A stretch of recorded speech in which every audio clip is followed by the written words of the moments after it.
एक दिन गोविंद रात में मजे में गाने गाते हुए सड़क पर साइकिल चलाता हुआ जा रहा था। चला जाता हूँ किसी की धुन में, धड़कते दिल के तराने लिए। तभी अचानक उसके सामने एक औरत आ गई। एक्सक्यूज मी, क्या आप मुझे थोड़ी दूर ड्रॉप कर सकते हैं प्लीज? मैडम, ये आपको ड्रॉप करने वाली कोई बाइक नहीं है, ये एक पुरानी साइकिल है। अगर आपको ठीक लगे तो आप आ सकती हैं। तभी गोविंद की साइकिल ने सोचा, अरे इसका बोझ उठाने में ही मेरी जान निकल रही है।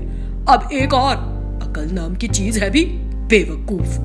हाँ, लेकिन किसी औरत को मुझे छुए बड़े दिन हो गए। जब मुझे नई लाया था तभी बिठाई थी एक लड़की, उसके बाद आज मौका मिल रहा है। चलो तो फिर बिठा ही लूं। आओ मैडम, बैठो। Thanks a lot. फौरन वो औरत गोविंद के पीछे बैठ गई। जैसे ही वो बैठी, ओ तेरी, दिखने में इतनी पतली लेकिन इसका वजन एक हथनी के वजन के बराबर है। किस चक्की का खाना खाती हूँ मैडम? फिर गोविंद ने साइकिल चलाना शुरू किया। कुछ दूर जाने के बाद साइकिल चलना अचानक बंद हो गई। अरे ये क्या हुआ? ये अचानक रुक क्यों गई? उसने ये सोचते हुए पीछे देखा। जो औरत उसके पीछे बैठी थी वो एक चुड़ैल थी। उसे देखकर शैतान, चुड़ैल, भूत! अरे मूर्ख आत्मा, मुझे तो लगा था कि तूने एक सुंदर औरत को लिफ्ट दी है, एक चुड़ैल को क्यों बिठा लिया तूने? फिर चुड़ैल उस साइकिल की सवारी करने लगी। अरे रुक जा, कहाँ जा रहा है? रुक! चुड़ैल साइकिल से गोविंद का पीछा करने लगी। जब गोविंद ने वहां से भागने की कोशिश की भागने क्यों लग गए थे तुम? प्लीज मुझे छोड़ दो। कैसे छोड़ दूं? तुम ही बताओ।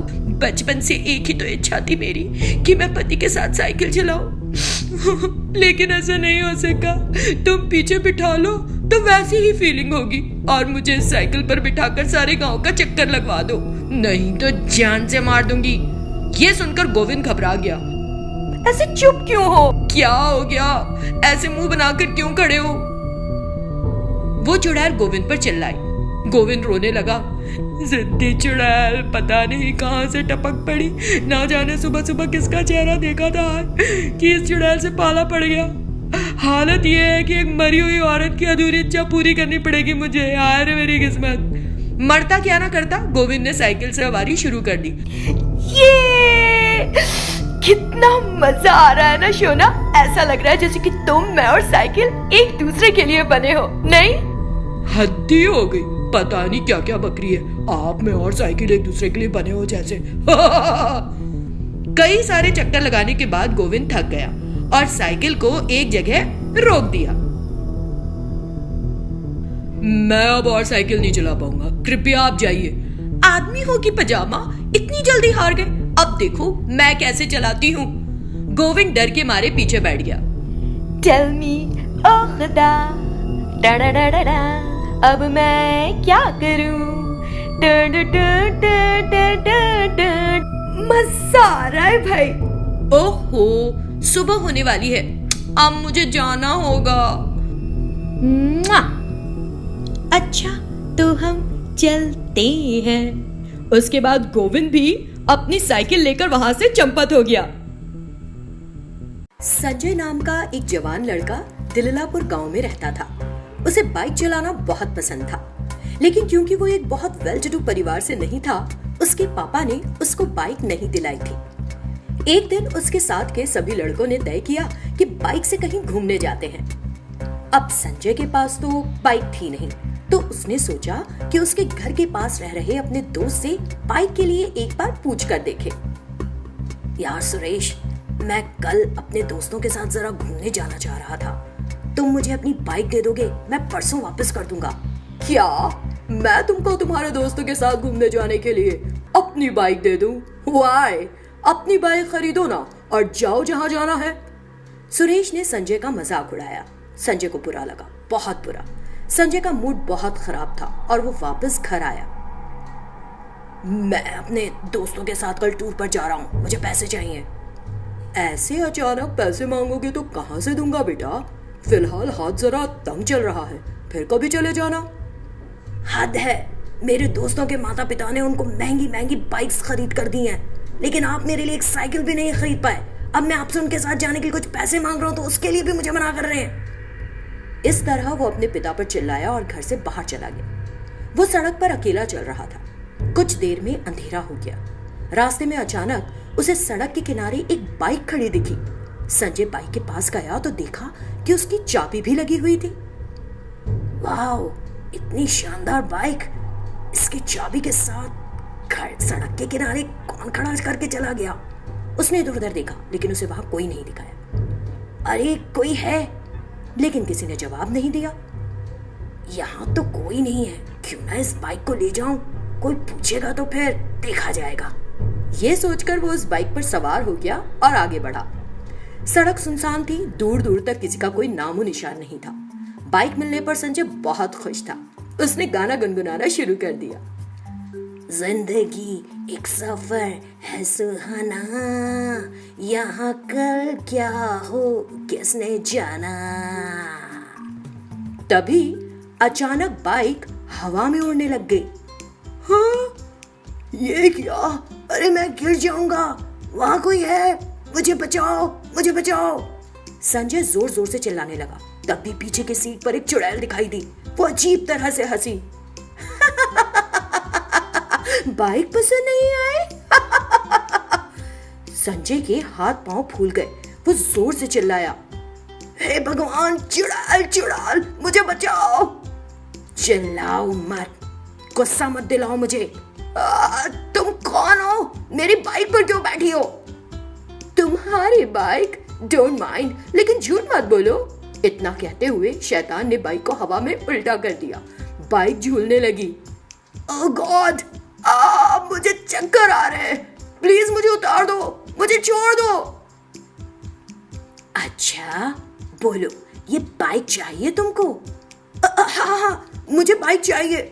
मेरे पास 1000 रुपए हैं, आप चाहें तो मैं आपको वो पैसा दे दूंगा। तुम मुझे पैसा दोगे? मुझे नहीं चाहिए तुम्हारा पैसा। फिर तुमको क्या चाहिए? मुझे खून चाहिए। अपना खून पीने दो मुझे। ठीक है, लेकिन उससे पहले मुझे एक जूस पीने दो। उस जूस को पी लूंगा तो तुमको ज्यादा खून मिलेगा। उसने जल्दी से अपनी शर्ट के अंदर से भगवान की फोटो निकाली और उस चुड़ैल को दिखाई। वो चुड़ैल जोर जोर से चिल्लाने लगी और फौरन गायब हो गई। फिर वो बाइक भी गायब हो गई। संजय को अपनी गलती का एहसास हुआ और वो घर की ओर बढ़ गया। एक किसान के पास एक घने जंगल में कुछ कृषि भूमि थी। वो हर दिन वहां आकर अपनी जमीन पर बड़ी मेहनत से खेती करता था। एक सुंदर प्रेतात्मा उसे एक पेड़ पर से देखती थी। एक दिन कुछ देर तक काम करने के बाद वो किसान थककर पेड़ के नीचे बैठ गया और उदास होकर कुछ सोचने लगा। उस प्रेतात्मा ने एक सुंदर लड़की का रूप धरा और किसान के पास आई। सुनो, मैं तुमको हर दिन यहाँ काम करते देखती हूँ। तुमको देखती हूँ तो दिल को ठंडक मिलती है, लेकिन आज तुम उदास लगे और थके हुए भी। मैं ये देख नहीं सकी और इसलिए मुझे सामने आना पड़ा। क्या मैं इस उदासी का कारण जान सकती हूँ? काम करते करते थक गया था, इसीलिए आराम करने बैठ गया। मेरी उदासी का कोई खास कारण नहीं।